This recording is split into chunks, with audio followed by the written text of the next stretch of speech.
મહીસાગર જિલ્લાના ખાનપુર તાલુકામાં ઘરકામ અને શાળામાં અભ્યાસ કરતા બાળકોને શ્વાને કરડી ખાતા બાળકોને મહિલાઓ સહિત 6 લોકોને ઈજા થઈ હતી, જેમાં ગુરુવારે એક બાળકનું સારવાર દરમિયાન 20 દિવસ બાદ મોત નીપજ્યું। ખાનપુર તાલુકામાં હાલ શ્વાનનો આતંક વધ્યો છે, જેમાં એક જ દિવસમાં સિમલનાળા, ઝેર અને વાવકુવા ગામે શ્વાનના કરડવાના 6 થી વધુ કેસ નોંધાયા કે જેમાં ઘરકામ અને શાળામાં જતા બાળકો હડકાયા શ્વાનનો શિકાર બન્યા।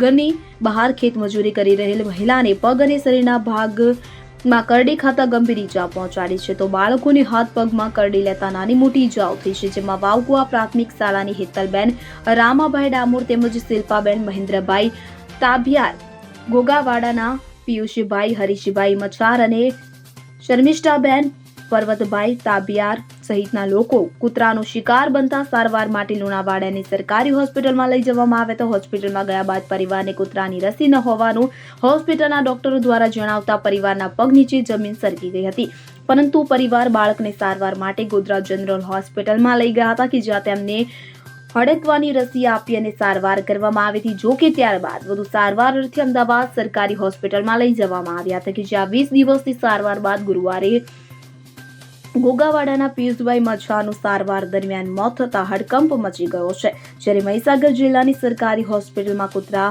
હડકવાની રસીના અભાવને લઈ બાળકનું મોત થયાનો પરિવારજનો દ્વારા આક્ષેપ કરવામાં આવ્યો છે। સંદીપ દેવાસરી સાથે સીન 24 ન્યૂઝ મહીસાગર।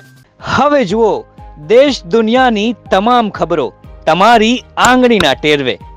ઉઠાવો મોબાઈલ અને ગૂગલ પ્લે સ્ટોર પરથી ડાઉનલોડ કરો અમારી CN24 ન્યૂઝ મોબાઈલ એપ।